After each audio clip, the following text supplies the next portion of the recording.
Alam mo ba, kahit maliit ang bahay or condo mo, pwede natin niyang gawing malaki. Hindi kailangan malaki yung budget, minsan sa design lang talaga ang problema.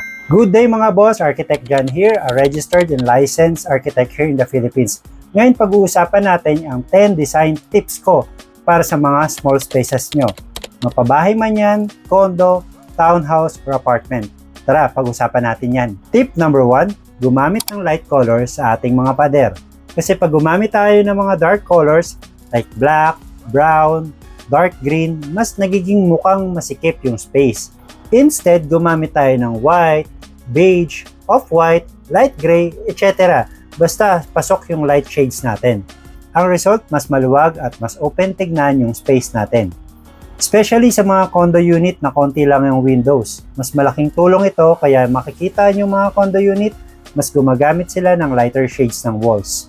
Tip number 2, gumamit ng multifunctional na furniture. Hindi pwedeng isa lang ang function ng furniture nyo, lalo na pag maliit ang space. Pwedeng gumamit tayo ng sofa bed, pinako-convert yung sofa into bed. Pwede tayong gumamit ng folding tables para mas ma-maximize natin yung space. Less furniture equals more space. Tip number 3, gumamit tayo ng mirrors or salamin. Ito yung underrated na idea when it comes to space planning. Nagbibigay ito ng illusion of space at para rin mag-reflect yung ilaw na nanggagaling sa windows. Mas maliwanag yung bahay mo, mas magandang tignan.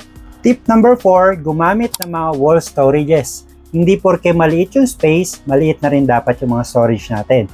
Pwede tayong gumamit ng mga overhead cabinets, yung mga tall cabinets, mga hanging shelves. Pag maliit yung space, think vertical, not horizontal. Tip number 5, gumamit ng mga furniture, nakita yung paa. Paano natin masasabi na nakakatulong yon para mas maging malaki yung space natin? Kasi kapag kita yung paa ng furniture like sofa, mas breathable yung space. Avoid natin yung mga furniture na bulky. Like yung mga sofa na block type, magpapasikip yan ng space mo. Tip number 6, gumamit ka na lang ng sliding doors instead na traditional swing doors. Kasi mas malaki yung nakakain ng space ng mga swing doors natin. Pocket doors or sliding doors save space instantly. So kung may option ka naman na mapabago yung pinto mo na from swing door to sliding doors, much better. Tip number 7, gumamit tayo ng layered lighting. Hindi pwedeng iisa lang ang ilaw natin sa gitna. Kailangan natin gumamit ng ambient lighting, task lighting, general lighting, etc. Mas maganda, mas cozy, mas luxury yung feeling. Tip number 8, ito yung hindi alam ng mga homeowners natin. Gumamit tayo ng mga glass furniture. Kasi mga glass furniture na yan, translucent and transparent, mas magaan visually kasi tumatagos lang yung paningin mo. Pwede tayong gumamit ng mga glass tables. Kung alam niyo yung ghost chairs, pwede tayong gumamit nun. Pwede rin naman yung mga partitions natin na gawa sa acrylic glass. Pwede rin naman yung mga polycarbonate or acrylic na ginagawang wall partitions kasi parang tumatagos lang yung visuals mo sa mga bagay na yon.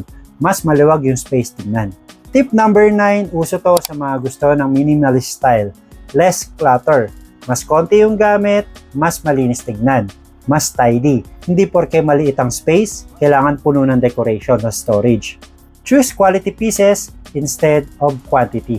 Tip number 10, gumamit tayo ng malalaking carpet rugs. Kasi kapag maliit ang ginamit natin, parang pinuputol niya yung space. Large rugs unify the furniture and mas expansive yung space, mas malaking tignan.